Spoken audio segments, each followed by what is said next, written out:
sí. Si quieres ver un paraíso, solo mira a tu alrededor y velo.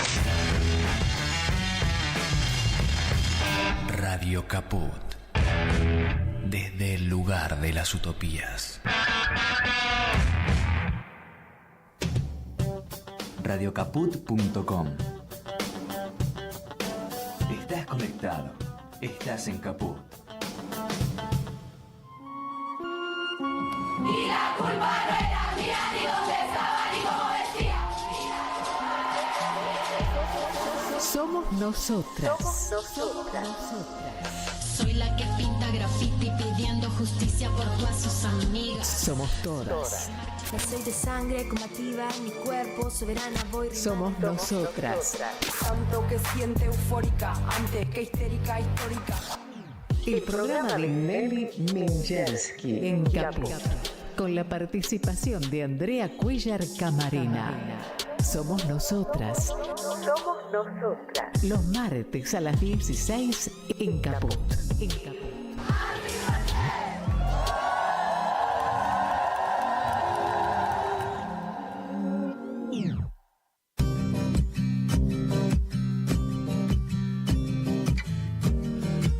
Hola, ¿cómo están? Buenas tardes. Vieron que el otoño, yo siempre dije que el otoño es más lindo que la primavera en la Argentina. Vamos con varios días de sol. Lástima que ese sol, esa claridad, esa transparencia, esa naturaleza maravillosa que tenemos, no es reconocida ni cuidada porque quienes hoy están al frente de este desgobierno que estamos sufriendo. Miren ustedes, yo primero le voy a pedir a nuestro querido Martín que antes de hablar escuchemos una música. ¿Por qué? ¿Y por qué quiero escuchar esa música? Porque amo este país, como lo aman ustedes, como lo amamos muchos de quienes lo habitamos, y no queremos olvidar que es nuestro país, que es y que va a ser, y cómo quieren destruirlo. Así que, Martín, a escuchar esa hermosísima canción, y que la va a cantar Mercedes Sosa, ¿no? Ustedes recuerdan a Mercedes Sosa, qué cantante, qué voz maravillosa, qué mujer. A escuchar, porque tenemos que la memoria es para nuestros desaparecidos, para nuestra historia, para nuestra cultura, esa cultura que ahora, yo no sé si el presidente conoce algo de folclore, creo que no, porque como él no conoce la patria tampoco. ¿Vieron lo que hace con los viajes? 5 minutos va, saca la foto y quiere hurtar, no tiene vergüenza, el nunca más sabemos qué quiere decir, lo está bastardeando también. Así que primero vamos a escuchar la música, porque nuestra música también, veo como las plantas, la música necesita ser escuchada, y cuando uno la escucha la revitaliza, la hace historia. ¿Ya escuchamos, Martín?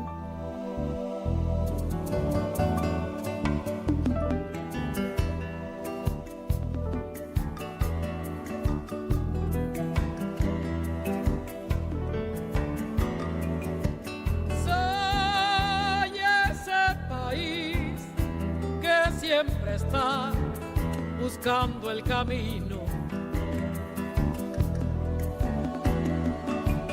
de la libertad, la identidad, como el cauce busca el río. No lo puedo hallar, la realidad mira hacia otro destino. Soy cordillera y mar, selva, pampa y desierto, ríos, lagunas y montes, una y salar. Y soy además parte de este suelo americano. Yo estoy ubicado al sur, donde late la vida, donde aún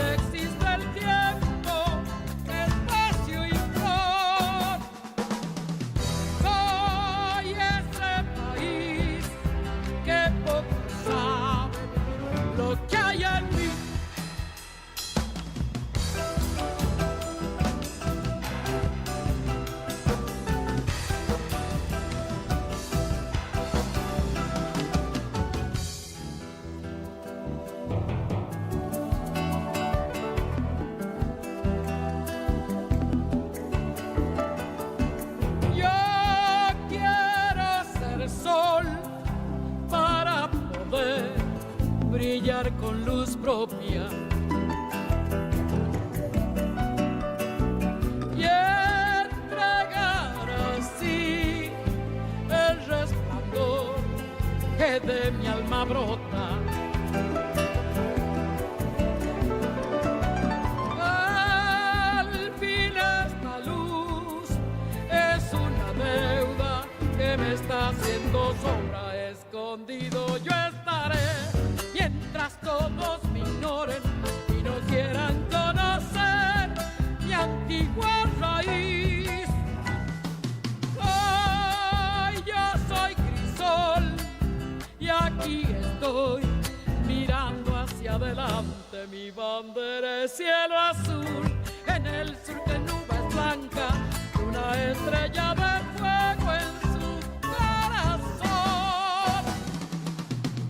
Soy ese país que todo llama Argentina.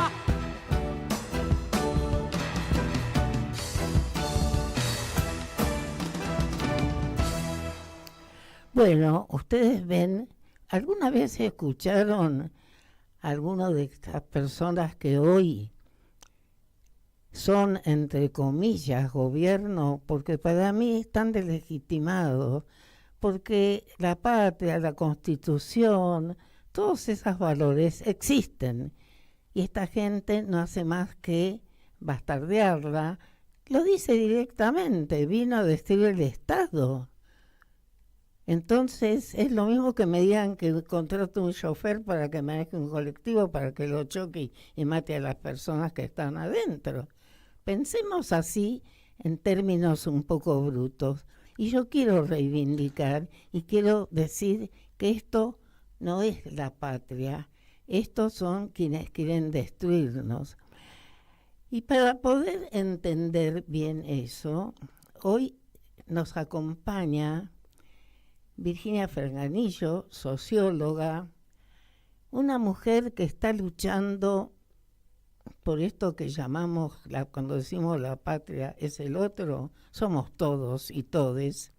Está luchando por eso, para que todas y todes tengamos iguales derechos, pero no los mínimos, para que nuestros derechos cada vez sean mejores, que no se destruyan los que hemos ya logrado, y que mejoremos, o sea, un mejor vivir para todas y todes, en igualdad de condiciones. Pero, porque queridos oyentes, voy a repetir algo que ya es un eslogan, esta gente ha bastardeado la palabra libertad. La libertad, ¿lo escucharon decir alguna vez a estos, no sé cómo ya denominarlos? Hablan de libertad, nunca hablaron de igualdad. ¿Y a ustedes les parece en este siglo, en esta etapa de la historia, que puede haber libertad sin igualdad? Son dos términos que corren juntos. No se puede hablar de libertad. ¿Libertad para qué? Para tener un trabajo, para trabajar 40 horas, 24 horas. Por día no se puede trabajar 40, pero todo el mundo está trabajando 12 horas, y 14, 16. Entonces no nos olvidemos de las cosas buenas que hemos tenido en democracia, con sus más y sus menos. Y para que nos cuente que en estos momentos no tenemos que bajar los brazos, que tenemos que amucharnos, nos tenemos que juntar, nos tenemos que solidarizar y ayudar, y poner empatía para poder cambiar esta situación, porque estas situaciones en la historia, la crueldad no es lo que triunfa. Así que y Virginia Franganillo tiene una larga experiencia y es un orgullo para nuestra historia. Fue la primera presidenta del Consejo de las Mujeres. Ustedes saben que hace décadas que estamos luchando, hemos hablado mucho ya en esta radio, y acá tenemos un ejemplo de luchar por la igualdad en los buenos y en los malos tiempos. Y como ahora estamos en los malos, pero nosotras no aceptamos los malos, así que acá estamos para cambiarlo. Virginia, gracias por estar, gracias por acompañarnos. Y yo quiero que nos cuente, escuché hablar de algo que se llama, hablan de la cocina. ¿Qué es la cocina? Bueno, ante todo, muchas gracias, querida Pila. No sé si se escucha bien. Y la verdad que nos ha tocado un día para ser optimista, ¿no es cierto? Un día casi primaveral. Sí, un poco recogiendo todo lo que estás planteando, ¿no es cierto? Estamos viviendo un tiempo que nos cuesta definir. A nivel global, ¿no? Y esta especie, digamos, de laboratorio que viene a ser la Argentina. Pero un laboratorio, digamos, que está intentando destruir un país que es, en el mundo sabemos que la Argentina tiene ese qué sé yo, viste, como dice el tango, ¿no es cierto? Tiene su originalidad por su historia, que podemos ir como reconstruyéndola a partir de algo que me preguntaste, digamos, ¿qué es la cocina? Para hacer un poco de historia, porque es inevitable. Es la cocina de los cuidados, es un programa que hemos creado desde que asumió Milei, un equipo de feministas con experiencia en un tema que es un tema novedoso en el mundo y en la Argentina, que habla ni más ni menos de aquellas actividades que hacen a la reproducción de la vida, ni más ni menos, y que fundamentalmente hacemos las mujeres, ¿no es cierto? Cuidar a niños, criarlos, adolescentes, adultos mayores, enfermos, personas con discapacidad. Entonces, este tema, que es un tema que hoy es, yo diría, central en todas las agendas políticas y sociales en el mundo, se viene gestando desde el feminismo, desde la década del 80.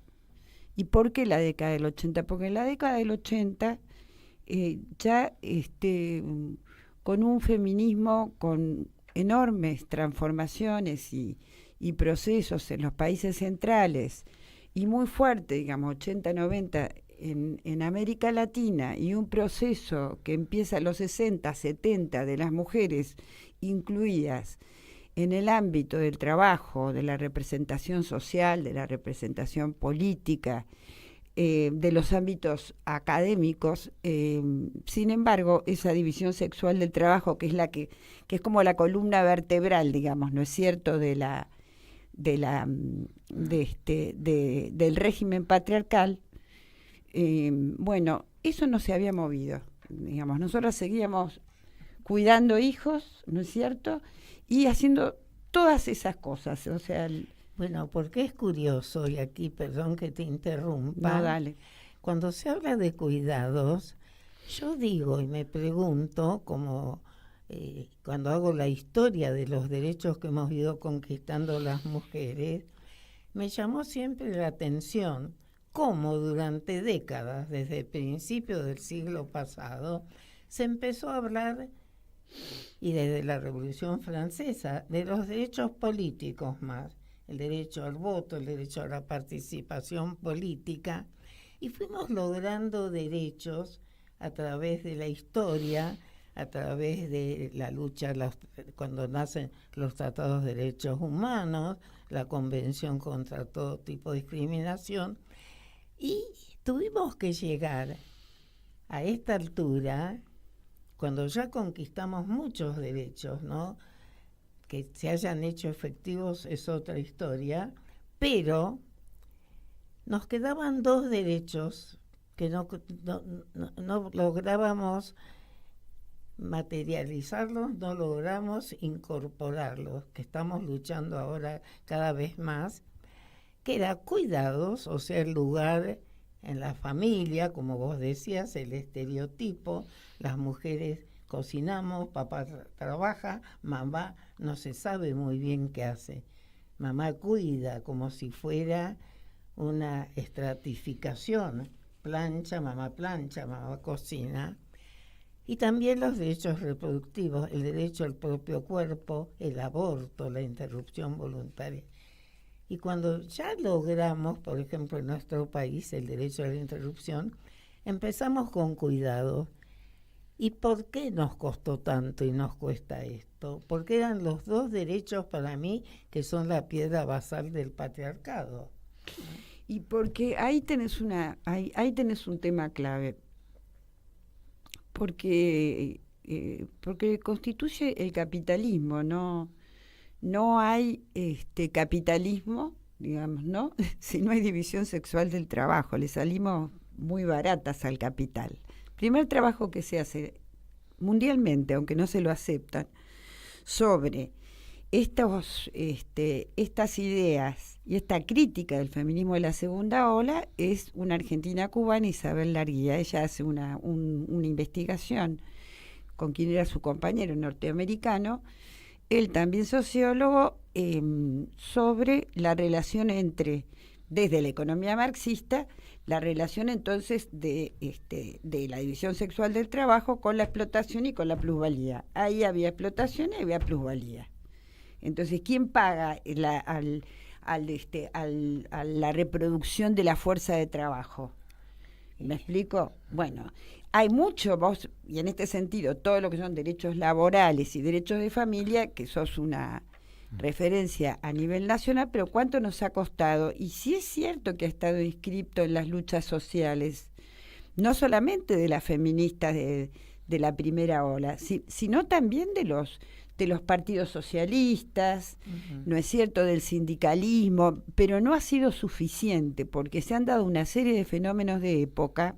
Yo hablé de lo positivo, que las mujeres nos incorporamos al mundo del trabajo, del estudio, de la universidad, etcétera, etcétera, etcétera, pero el Estado no ha avanzado, y mucho más en nuestros países, pero ha habido otras cuestiones, y en estos tiempos se está tratando mucho, que es el aumento de la expectativa de vida, el aumento de las familias monomarentales y la caída de la tasa de natalidad, que quiero decirte que esto viene hace 30 años, ¿no es cierto? Empezamos Francia, Japón, España, que fue tan abrupto, ¿no es cierto? Bueno, Argentina en este sentido podemos hablar porque dentro de la sociología de la población es un país muy particular, porque es un país que tempranamente, digamos, planificó. Siempre tuvo un índice bajo de natalidad. Lo que dice Susana Torrado, una gran socióloga, es que entonces Argentina es un país de modernización temprana por dos cuestiones. Una, la educación. La educación fue universal. Sarmiento. Las mujeres tenemos mucho para también agradecerle a Sarmiento. Los inmigrantes que primero estuvieron abiertos a que sus hijas se incorporaran a la educación, y los mismos los nativos. Y otra es la temprana práctica de control de natalidad. Por supuesto que eso se hacía con el cuerpo de las mujeres, no había anticonceptivos, y fue lo mismo. Fue muy rápida, insisto. Nuestras profesoras de sociología de la población, ¿no es cierto?, eran invitadas a otras universidades norteamericanas porque Argentina es un país especial.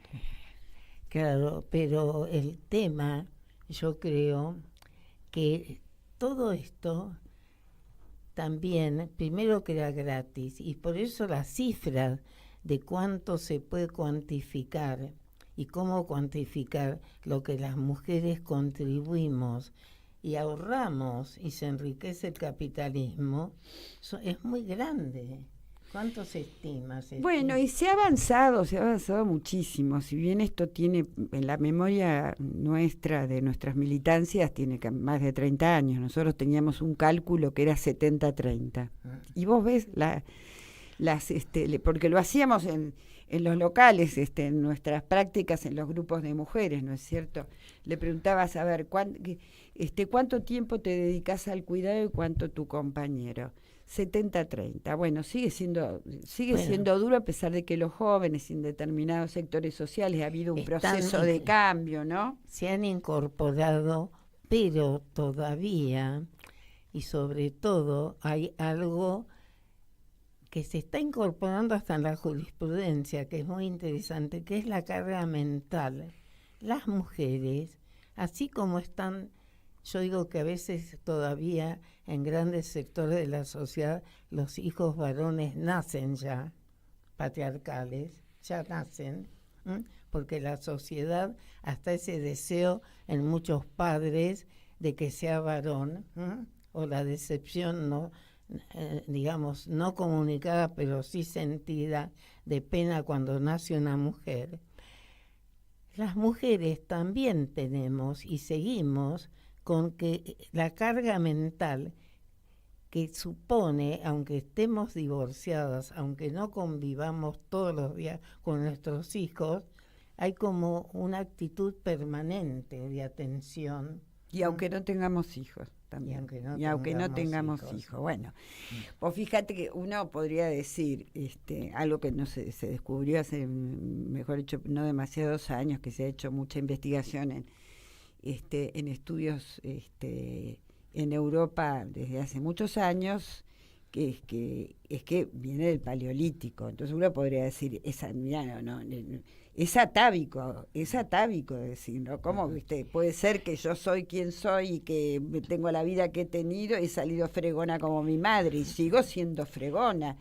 Entonces, creo que el concepto que definimos como cuidados es toda una reinvención, porque entonces salir también tiene que trascender esa división sexual del trabajo que, como bien plantea la cuestión desde el cambio cultural, y hay que pensar un Estado y una responsabilidad social de las empresas, y una sociedad, ¿no es cierto? Quiero aclarar, perdóname, a lo mejor lo dijiste, no me di cuenta.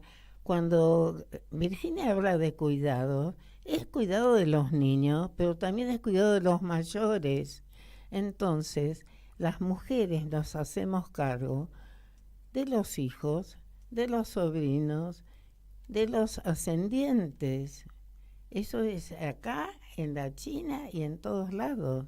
O sea, por eso cuando se habla de política de cuidado, y es muy interesante ahora que la describas completamente, nosotros tuvimos acá un proyecto del diputado Tomada sobre cuidados para la Ciudad Autónoma de Buenos Aires, y les quiero aclarar a los oyentes que no estamos hablando de ocurrencias así esotéricas, de mujeres feministas, no. La política de cuidado ya está implementada en muchos países de América Latina. Uruguay tiene una ley de cuidados desde hace muchos años, ¿no? Bueno, vamos por parte. Yo lo último que planteaba es la cocina. Tenemos que plantear que estamos hablando de una reorganización del Estado y las políticas sociales. Porque quienes nos están escuchando nos pueden decir, bueno, hay política educativa, ¿no es cierto? Tenemos educación pública, tenemos leyes que desde los 45 días dice que es una responsabilidad del Estado y es universal, digamos. Podríamos decir con los adultos mayores que tenemos una serie de derechos, ¿no es cierto? Tenemos una obra social que es importantísima, como es el PAMI, tenemos ratificadas todas las convenciones, etcétera, etcétera. Hay legislación. Pero, sin embargo, todas estas políticas resultan tangenciales, tanto las de educación como salud, frente a los fenómenos que no son de época, que vienen desde hace mucho tiempo, ¿no es cierto? Que es que las personas viven muchos años más. Entonces, que el aumento de la expectativa de vida ha traído una problemática que es el envejecimiento de la población y que además es altamente femenino, porque no por razones culturales, sino por razones que son biológicas. Las mujeres vivimos 7 años más. Entonces, es una población que además, como bien define Pila, viene gastada, porque cuidó a 4 generaciones a veces. En relación a la cuestión de los niños, ¿no? Desde los 45 días hubo durante quizás mi generación y no tanto, digamos, ¿no? Esa idea de que, bueno, hasta los 3 años los niños tienen que ser cuidados por la familia. ¿Y quiénes son las familias? Es la madre, es la abuela, es la tía abuela.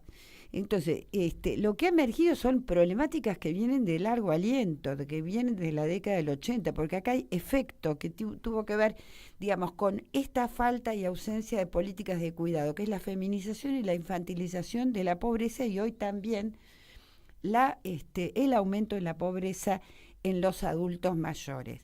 Entonces, uno podría reducirlo. Solamente la sociedad nos manda a cuidar a las mujeres, pero no damos abasto, podría decirlo. Entonces, y eso condiciona totalmente las posibilidades laborales y de desarrollo personal de las mujeres. Si uno mira una torta de esas que se ven en las estadísticas, las mujeres que trabajan, ¿no? Y mujeres que no trabajan en relación a la tenencia de hijos, las que creo que son el 60% de las que no tienen hijos trabajan, y solamente trabajan el 15% de las que tienen hijos. Es brutal.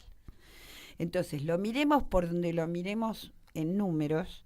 Acá lo que se ha reconocido, y en el debate vos hablabas de la ley, del caso de la Ciudad de Buenos Aires, también se hizo, yo integré esa comisión redactora creada por el Poder Ejecutivo, que integramos 8 o 9 especialistas, estuvimos 8 meses elaborando una ley nacional, que ha sido tomada como modelo en muchos países de América Latina. Entonces, efectivamente, si uno hace historia, como empezamos a hacer, Argentina fue un país con derechos sociales tempranos. La educación, en el caso de la etapa del peronismo originario, bueno, los derechos de la ancianidad en la nueva Constitución, de la infancia, los derechos de las mujeres, esa digamos, insistencia de Evita de llevarlo a los derechos de los adultos mayores hasta las Naciones Unidas, que después quedó como un decálogo e incluido, como dije antes, en la Constitución. Y recién, después de 18 años de proscripción del peronismo, porque fue así, hubo una laguna en materia de derechos sociales, en esa etapa muy corta de la democracia argentina del 73 y el 76 salieron leyes fundamentalmente de promoción y atención para los niños, como ley de contrato de trabajo. Se incluyó un artículo que obligaba a las empresas donde trabajaban mujeres a brindar servicios de cuidado para los hijos y las hijas de las trabajadoras. Y al mismo tiempo otra ley de jardines maternales zonales. Bueno, yo he recorrido muchas esas leyes. Recomiendo mirar, digamos, la ley de jardines maternales zonales. Esa fue una ley importantísima. No existían esos derechos, esa legislación en esa época, ni siquiera hasta el 90, en los países de Europa nórdico. Fueron temas que fueron fundamentales en la etapa del primer movimiento de mujeres, jardines maternales zonales, y fueron dentro de nuestras luchas lo que, como decía Pila, es la deuda, es donde menos nosotros pudimos avanzar. Entonces, avanzamos con la asignación, luego avanzamos en materia de derechos previsionales, eso impensado. Avanzamos en el reconocimiento de las trabajadoras de casas particulares, digamos que también fue una lucha del movimiento de mujeres y el feminismo, ¿no? Reconociéndoles iguales derechos laborales, ni más ni menos, y cantidad de programas, pero no se alcanzó, digamos, a tener una atención integral. Entonces, perdóname, no solo integral, yo creo que acá hubo como una fractura entre la incorporación de los tratados de derechos humanos, hubo como un avance enorme en una igualdad formal, pero como nunca dejó de ser una sociedad capitalista, una sociedad donde el consumo como un mito, como lo más importante en la vida, o sea, se fractura una realidad porque nunca logramos una redistribución más correcta de los bienes existentes en una sociedad, y desde el Consenso de Washington, 1990 más o menos, al contrario, empieza como a notarse cada vez una concentración mayor de la riqueza en unos pocos, ¿no? Por eso que había algunas que decíamos, cuanto más derechos conquistamos, ¿no? Menos derechos digamos, tenemos, porque justamente todo lo que significa, digamos, la vida material, ¿no es cierto? La vida material, los ingresos, el trabajo, la infraestructura social, etcétera, etcétera. Más bien durante todo ese tiempo, entonces había una brecha entre esos derechos conquistados y la vida, porque fundamentalmente es una etapa, digamos, que viene desde la crisis del capitalismo, por lo menos supónganse fines de los 70 y fines de los 80, neoliberalismo, que lo que genera es desigualdades, pobreza. Entonces nosotros íbamos logrando que los derechos, que las convenciones no fueran reconocidas, tuvieran estatus constitucional, y sin embargo la pobreza que sigue siendo femenina y sigue teniendo el rostro de mujeres y niños fundamentalmente, ahora como dije de adultos mayores, es cada vez mayor. O sea, el golpe se produce en una Argentina con un 4% de pobreza, estamos hablando ahora del 70% de criaturas pobres. Escúchame, un ejemplo de no redistribución y de falsedad de todas las que dice este señor que está ocupando la presidencia es el ejemplo: golpes, palos para los jubilados.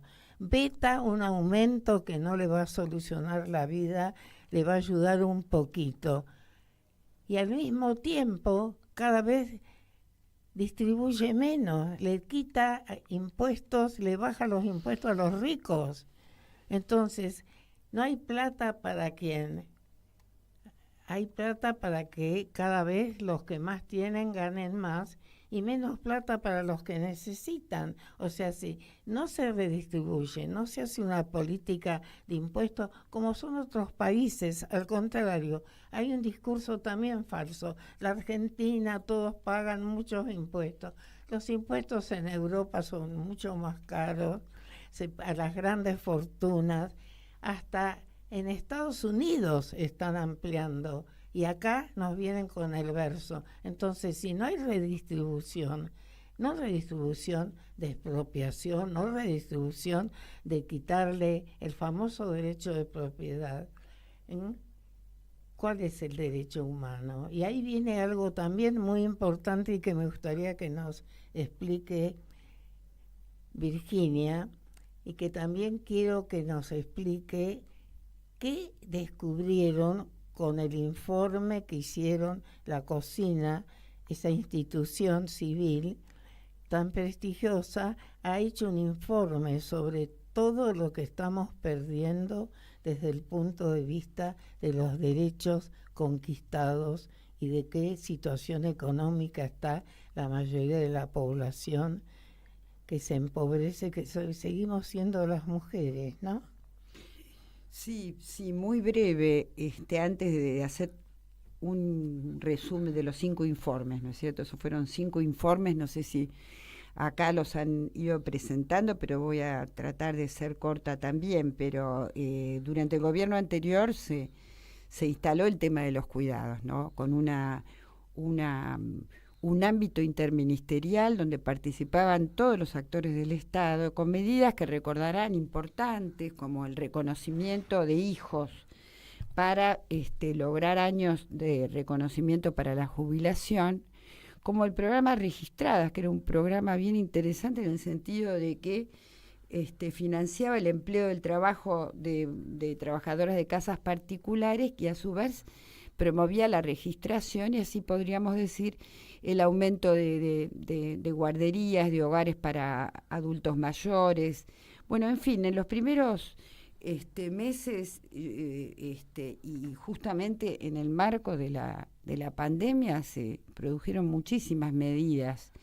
Ahora, todas esas medidas, todas esas políticas, y fundamentalmente en la instalación de la cuestión de los cuidados en todos los actores sociales, quiero decirles, en obras sociales, en empresas, obviamente en sindicatos, movimientos sociales, organizaciones sociales, nación, provincia, municipio. Uno veía el crecimiento también de respuestas estatales y con con la derrota electoral y con el triunfo de Milei entendíamos, y fue un debate bastante abierto, digamos, de que ya había ocurrido en otros países los retrocesos tratándose de aquellas políticas promovidas por el feminismo podían venir, y desgraciadamente fueron el foco de la represión en la primera época, de la eliminación de las políticas que, como planteaba Pila acá, las iba anticipando, digamos, pero nunca imaginamos que tuviera, digamos, semejante nivel de centralidad, ¿no es cierto? Las mujeres, los niños, las niñas, los adultos mayores, jubilados, las personas con discapacidad, digamos, que resultaron ser como los actores más importantes también en un momento donde parecía un gobierno muy consolidado, ¿no es cierto? Y que se venía de brutalidades como, bueno, creo que la escena de los miércoles es muy significativa. Entonces, en la cocina que tiene como objetivo monitorear todas las políticas creadas, en muchos casos son políticas creadas en gobiernos anteriores, ¿no? Caso de un programa como EñA fue creado por Macri, un programa bien interesante que ya voy a contar, digamos, que de disminución de la maternidad adolescente, que ha tenido un logro muy, muy importante de reducir a más de la mitad, ¿no? Las jóvenes y adolescentes que con tanta vulnerabilidad eran madres. Bueno, fue un programa muy exitoso, fue creado en un gobierno que no era un gobierno peronista, pero también lo eliminaron, digamos. Eliminaron el 90 y pico % de todas las políticas de cuidado, ¿no? Con una brutalidad total. Hay que ver las provincias cuán afectadas, porque en los primeros pasos, en el primer informe, lo que se ve es la eliminación de las políticas nacionales.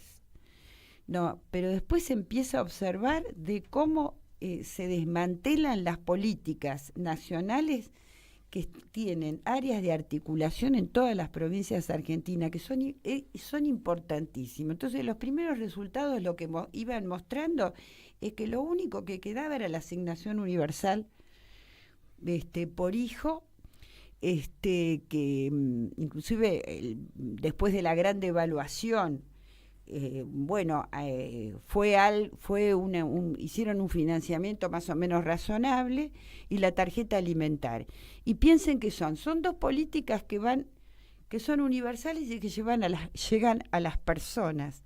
Pero había la cantidad de programas que iban tratando el nivel de complejidad y de cantidad de situaciones que entran en la pobreza, digamos, y que van construyendo esto que nosotros llamamos integralidad, comunidad.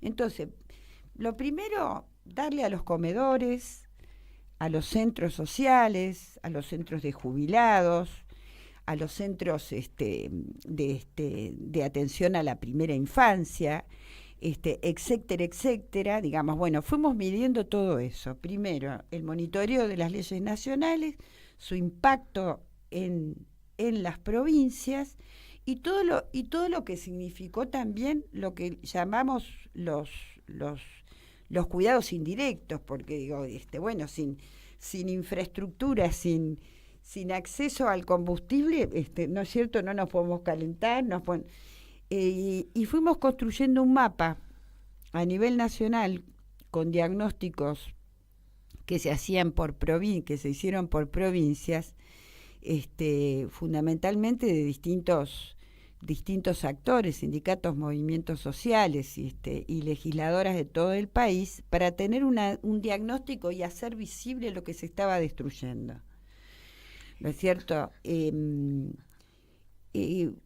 No solo fue, digamos, y es un programa, digamos, de denuncia, sino que es un programa que nos ha servido y que le ha servido, digamos, a los territorios para recolocar nuevamente la cuestión de los cuidados, porque como vos estás planteando, esto nosotros tenemos que tener mucha fuerza, construir mucha fuerza, digamos, con mucha fuerza, con mucha unidad, con mucho consenso, ¿no es cierto? Tratando de, yo siempre digo que hay que abuenar a la sociedad.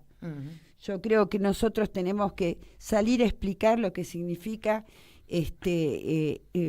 para un niño la crianza y de esos primeros años, que hay mucha información científica, pero ir a las personas desde el corazón. Digo yo esto porque nos cuesta tanto, y no es cierto, dialogar, hay tanto odio que se ha instalado, digamos, ¿no es cierto? Que yo creo que para esta campaña es muy importante que instalemos como un tema central para la reconstrucción y el diálogo de la Argentina democrática que estamos perdiendo, y que los cuidados sean muy centrales. Es tan cierto lo que decís, porque al haberse perdido eso, también el interlocutor es como que desaparece, el ciudadano, se ha perdido el concepto de ciudadanía y de derecho. Estamos como un grupo muy grande ha delegado, no siente que es partícipe, que esto no es todo verdad lo que dicen y que hay que investigar. Nunca nadie se pregunta. Todos los días estos señores aparecen hablando de miles de millones que presta el Fondo Monetario Internacional. Y podríamos preguntarnos, frente a esta carencia, esta pobreza, estos índices, ¿ese dinero para dónde va? ¿En dónde están estos préstamos? ¿A quiénes favorecen si no son vertidos para el pueblo? Preguntas que pueden ser ingenuas, pero que son reales.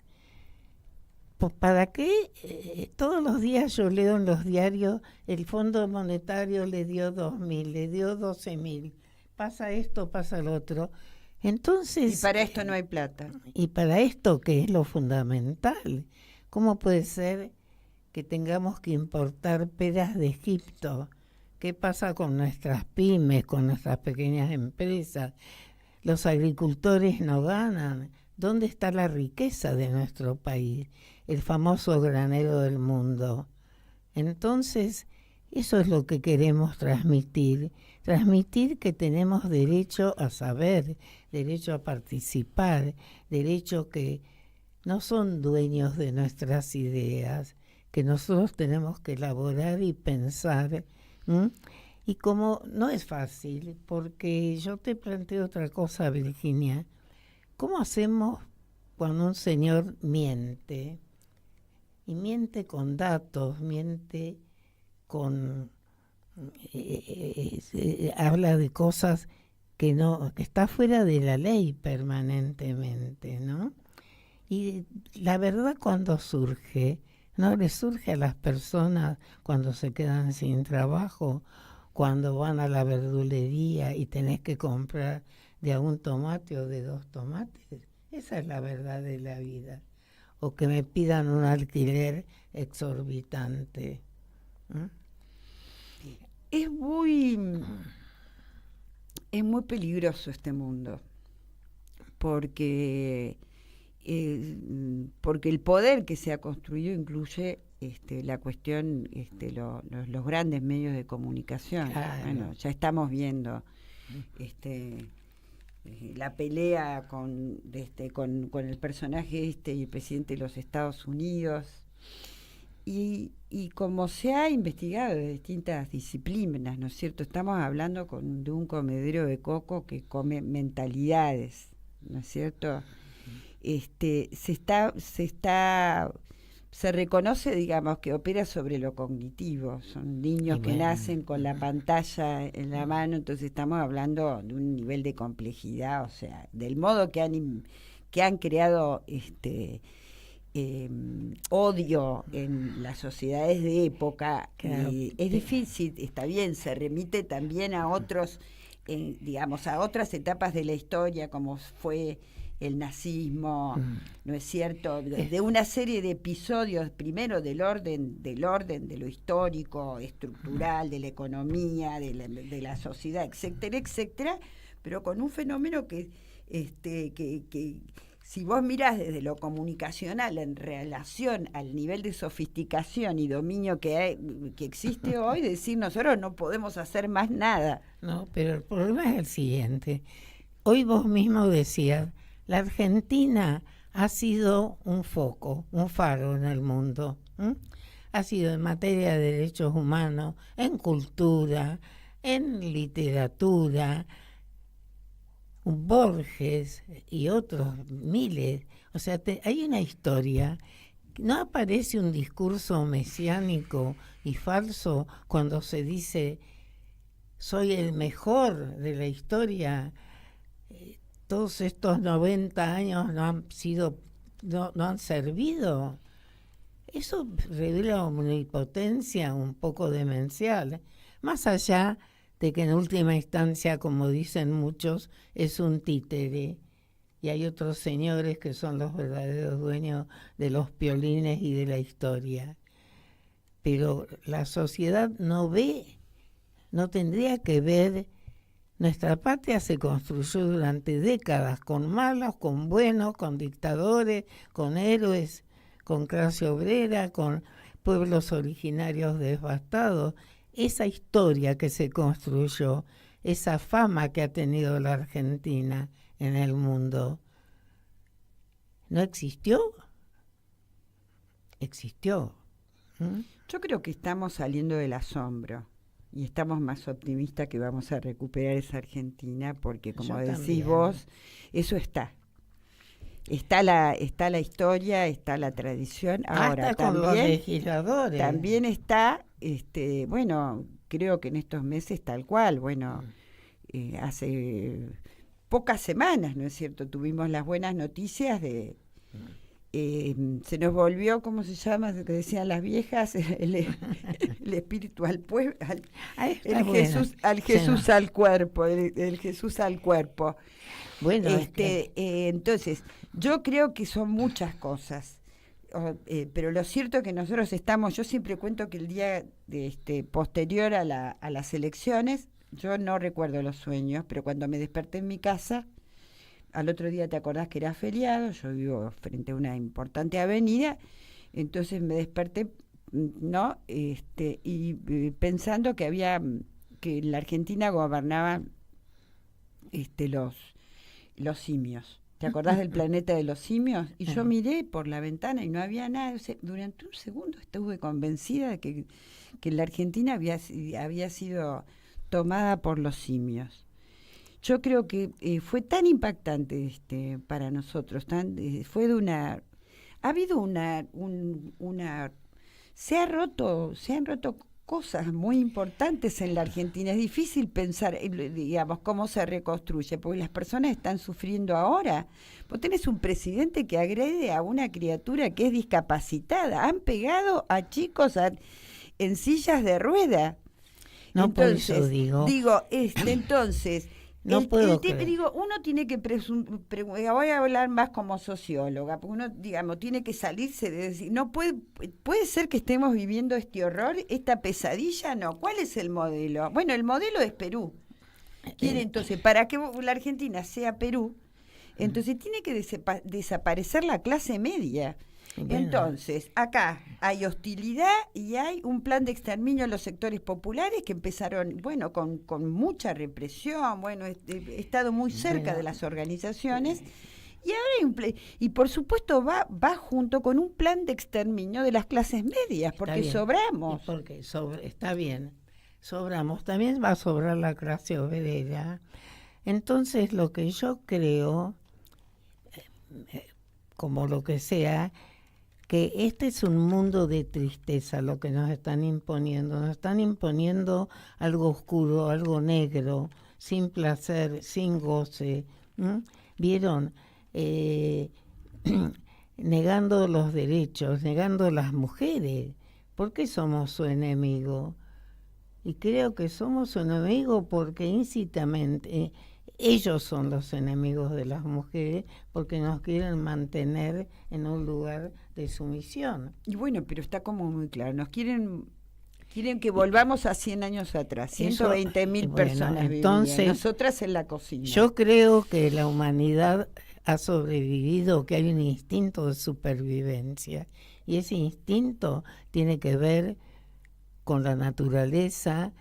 No puede ser que triunfe una persona que está en contra de todo lo que es vida, está en contra, no reconoce todo el daño que se ha hecho, no reconoce la ecología, no reconoce la alegría, no reconoce nuestro folclore. ¿Lo escucharon cantar? ¿Lo escucharon alguna vez llevar a un de esos shows horrorosos que hace a nuestros folcloristas? Entonces, acá no tenemos otra. ¿Y saben una cosa? Ahora hablemos un poco, tenemos elecciones pronto, ¿no? Va a haber que pensar mucho. Vamos a ganar la provincia de Buenos Aires, el peronismo no gana. sé quién la va a ganar, yo no voy a hablar acá. Yo lo que quiero es que se vote por la democracia y el Estado de Derecho, que se vote por la alegría, que se vote que las mujeres tenemos derecho al cuidado. ¿Saben qué ha pasado estos últimos momentos, estos últimos días? La Corte Interamericana ha dicho que nuestro país está adherido a todo el Pacto de San José de Costa Rica, y los dichos de la Corte Interamericana para la Argentina son ley.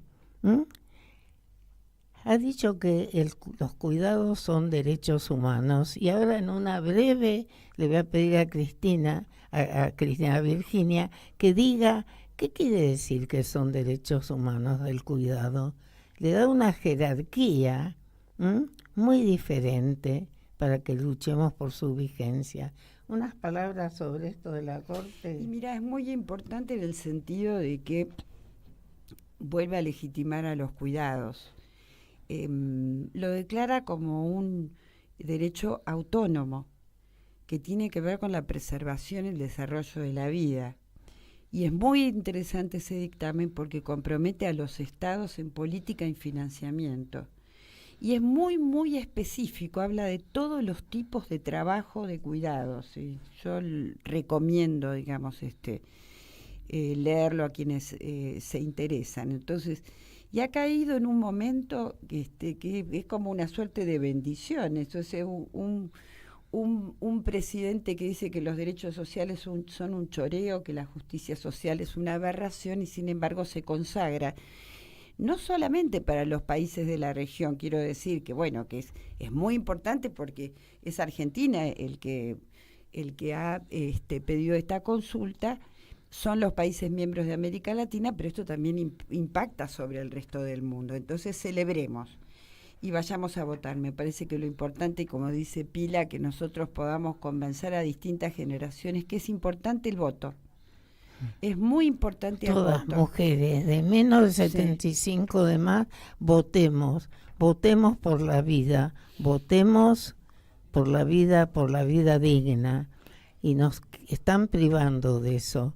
Por favor, piensen muy bien, esto tiene que parar, este manto negro que nos quieren echar encima. ¿Dónde se vio un país donde se le tire gas pimiento, se le pegue con bastones a personas de la cuarta edad? ¿Dónde se vio que se le tire gas pimienta a los ojos? Nada más que por el hecho de querer no morir de hambre. Entonces, pare la mano. Queremos una sociedad justa, queremos justicia social, queremos una vida digna, y este gobierno nos la está negando. Así que a votar como corresponde, como dijimos, por el derecho a la vida digna y por la democracia y el Estado de Derecho. Por unas palabritas, un abrazo grande para toda la audiencia, y seguiremos trabajando estos temas. Pero si en el mundo, en la Corte Interamericana, habla del derecho al cuidado, no hay derecho a cuidados si no hay justicia social. Entonces, alguien que niega al Estado, que niega la justicia social, no puede presidir un país, porque para presidir un país hay que quererlo, y este señor no lo quiere destruir. Con el humo sagrado cada recuerdo, cuando escriba tu nombre en la arena blanca con fondo azul, cuando mire el cielo en la forma cruel de una nube gris, aparezcas tú. Una tarde subo una alta loma, mire el pasado, sabrás que no